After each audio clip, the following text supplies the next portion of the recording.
Hi, everybody, and welcome to episode number 459 of For Immediate Release. I'm Shel Holtz. And I'm Neville Hobson. One of the more thought-provoking stories I came across recently was a short piece on GeekWire about Microsoft CEO Satya Nadella and how he listens to podcasts, or rather how he doesn't. According to Nadella, the best way for him to consume podcasts these days isn't by listening to them in the traditional sense. So what does he do? Instead, during his commute, he interacts with the transcript of a podcast using his personal AI co-pilot. He speaks to it, asks questions, interrupts when needed, essentially turning what would normally be a passive listening experience into an active conversational one. Nadella describes it as a full duplex conversation, a two-way interaction, which until recently would have seemed futuristic. This kind of back-and-forth modality, he says, is more convenient and powerful than traditional listening. His comment was, "There's no going back." This shines a spotlight on a crucial but sometimes overlooked asset for podcasters, the transcript. Providing a transcript isn't just about accessibility, although that's a critical benefit. It's also about discoverability, repurposing, and now enabling new ways of engaging with content. Transcripts can enable a number of things, such as improving SEO, helping your podcast get found in search, makes your content more accessible to people who are deaf or hard of hearing, enable content repurposing into blog posts, social media, or newsletters, and, as Nadella demonstrates, allow AI tools to analyze, summarize, or even hold conversations about your content. In a world where attention is scarce, transcripts are no longer just a nice to have. They're becoming essential infrastructure for how audiences, including high-level business leaders, interact with audio content. So here's the primary discussion point for our conversation today. Could Satya Nadella's model be the future for busy professionals, where AI acts as a bridge between long-form audio and actionable insights? And if so, what does that mean for podcasters and communicators in how we produce and package content? What do you think, Shel? I think there will be a fair number of people who will take advantage of this and the activities that you'll be able to engage in like it that will emerge as these tools continue to evolve. I think there will be a majority of people who will continue to listen to podcasts because it is the lowest friction way to listen to a podcast. There's no work. You go to the podcast app, pick the one you want to listen to, latest episode, play. And a lot of people don't want to work in their car. They're driving, they're relaxing. Asking questions is not on their bingo card for their drive to or from work, for example, or during a road trip. So I think people will continue to take the easy road for the most part. But for people who are trying to learn a lot or glean information related to current events or emerging science or whatever the theme of the podcast they listen to is, yeah, absolutely. I think this is going to be a popular approach. And, there are more than one way to do it. For example, you could put that transcript into Google's Notebook LM. I don't think you can talk to it yet, but you can. Yes, you can.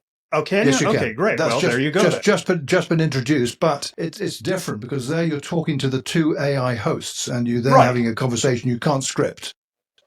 Yeah, exactly. But if the transcript has been loaded into the notebook, then the conversation, obviously you can listen to the podcast with the two hosts talking about it, but at that point you might as well just listen to a podcast, one or the other, listen to the original.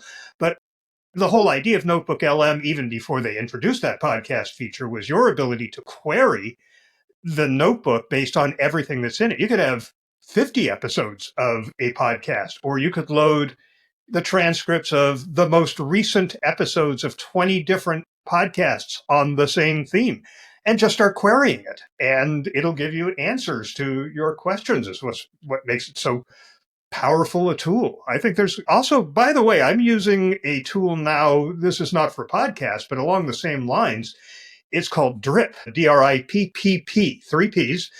And what I do here, and it's a paid service, is I take all of the AI email newsletters that I subscribe to, and I subscribe to probably 12 or 13 of them, and it gets all of them and sends me one email summary of what's in all of them. So I'm now reading my one daily drip rather than all 13 email newsletters, which is particularly useful because there are days I don't have time to read any of those newsletters, but I find the time to read that one drip. This being able to repurpose, which is kind of what we're talking about here, content to make it more consumable for you in the circumstances that you're in. This is, I think, one of the powerful uses that we're seeing a lot of people start to adopt AI for.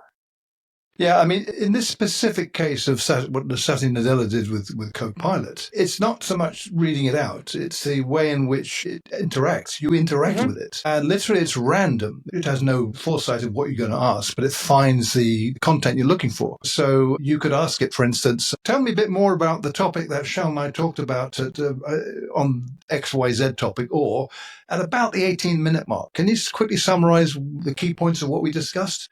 And it will do that. And that is wow to me. The first one's easy. You could tell it as I did in an experiment I did, which you've got a clip we're going to have. You can be able to listen to that in a minute, is to summarize the podcast. And what I did was upload the transcript of our previous episode, 458, sorry. And that was the one we talked about on AI being a part of your team, an AI chatbot and all that. So I uploaded the whole thing and asked it a couple of things, and you'll hear that in the transcript in a minute. But it got me thinking that the interview with Satya Nadella is worth a read. It's quite concise, but you can project out your own thinking as to what this might mean and what Satya Nadella talks about his experience with it, and particularly the multimodal element. Your point about driving, got it entirely, although if you're commuting on a train or a bus, no big deal. You can just do it like that. But I think the idea of being able to tell the chatbot, give me a summary of the episode 458, and it's uploaded, and it tells you that might prompt further things. Tell me, you and I talked about such a topic. Give me the key takeaways that we discussed. So it's literally as fluid as that. It's not more structured than that even. And the experiment I did, which may or may not be an indicator of wow or not, worked extremely well. There are some big downsides with this, and this I wondered about what Satya Nadella is doing about this, because the work in preparing the transcript and uploading it to the chatbot each time for each episode is severely not good from an ease of use and all that. There's big barriers that you've got to be really keen to do this. I did it. One thing I found, Nadella used Copilot. I know few people using Copilot actively, but I know tons of people using ChatGPT. So I asked ChatGPT, can you do this? To which it replied seriously, confidently, yes, of course I can.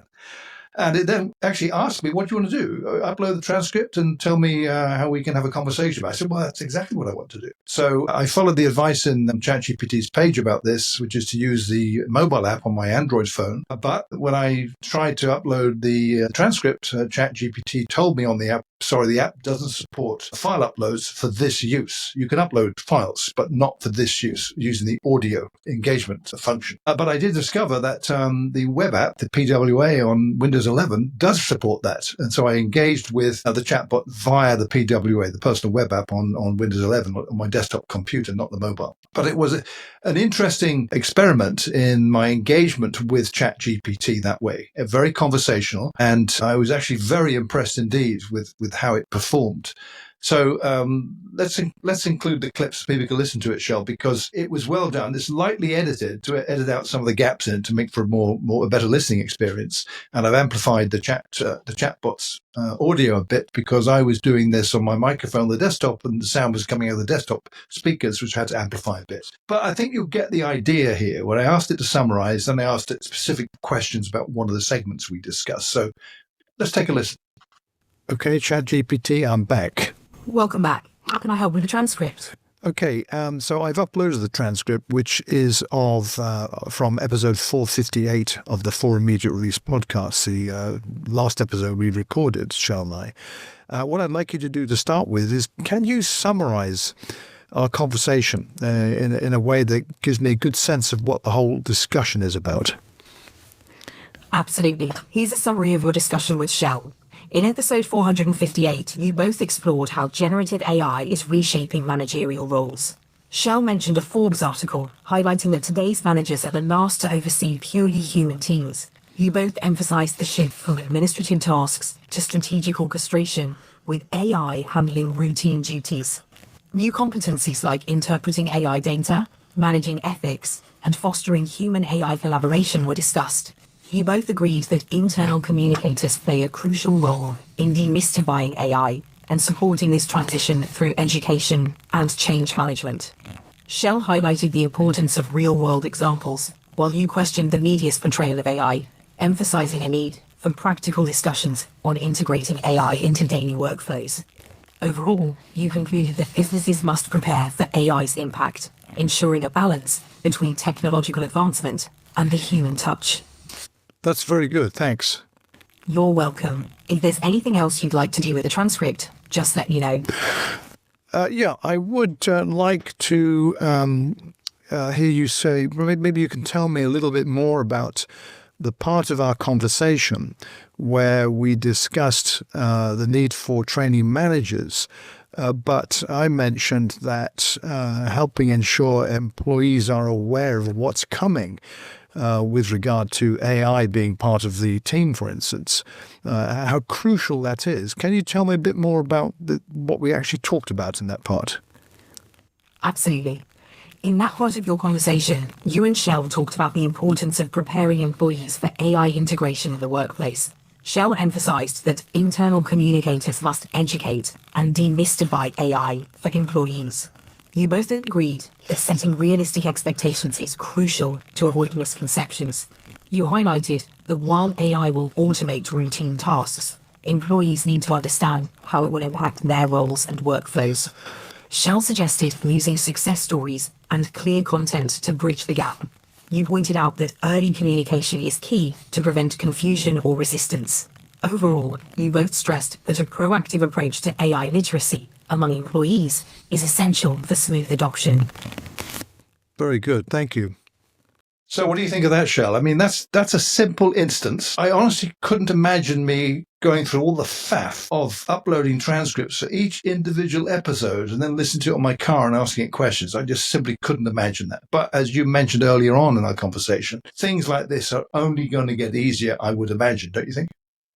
Absolutely. For a number of reasons. One of the big ones is that what's coming is the large language models, the big frontier models, are all going to be multimodal before too long, which means that you'll be able to upload the audio podcast or even the video version of the podcast from YouTube, or just point it to it and it'll be able to do exactly the same thing without having to go through the rigmarole of the transcripts. This is just going to get easier and easier as time goes on. The other thing that you mentioned having to create the transcript. A lot of podcasters are including a transcript in their show notes for SEO purposes, and we are among those. I don't edit it. I don't go in and fix all of the errors. I don't have time. It's raw, so that at least somebody searching for some keywords might find us. But all you would have to do with any podcaster who's doing that is copy and paste that transcript. You don't have to go through any hoops to create one. No. When I said you have to do something with the transcript, I didn't mean that at all. You don't write it out.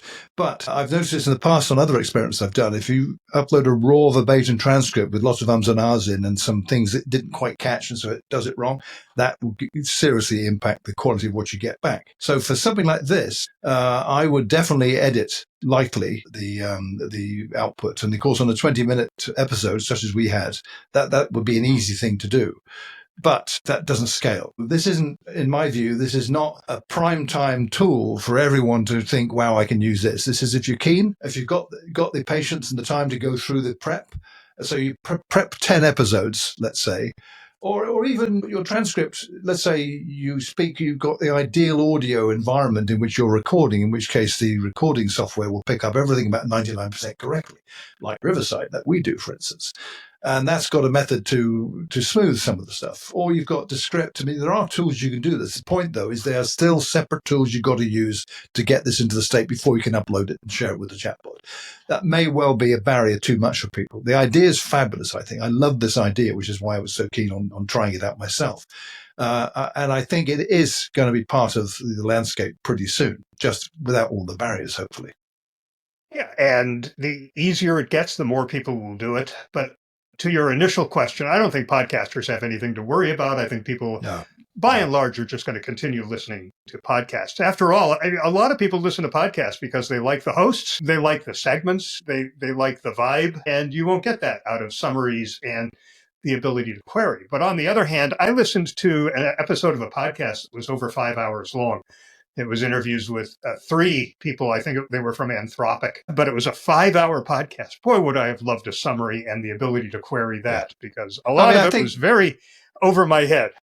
Sure. I think this is in that area, of course. This is just another method of engaging with the content. It isn't intended to do this instead of listening to the podcast, not at all. If you want to do that, like you said, get a summary, whether it's 20 minutes or 5 hours, that could be handy. It might work good for if you're the kind of person who likes trying out new things. Now, here's a new podcast I don't know. Let's upload the transcript and get a summary. I mean, that's maybe not, a daily activity, but all of this will be part of the landscape to make things a lot easier. And I could even imagine that one of the chatbots, you're not going to go through all this stuff of uploading files and editing them. You're going to tell the chatbot to do that. Look at the file, get the transcript, see if it's okay, share it with your colleague at ChatGPT, and we'll take it from there.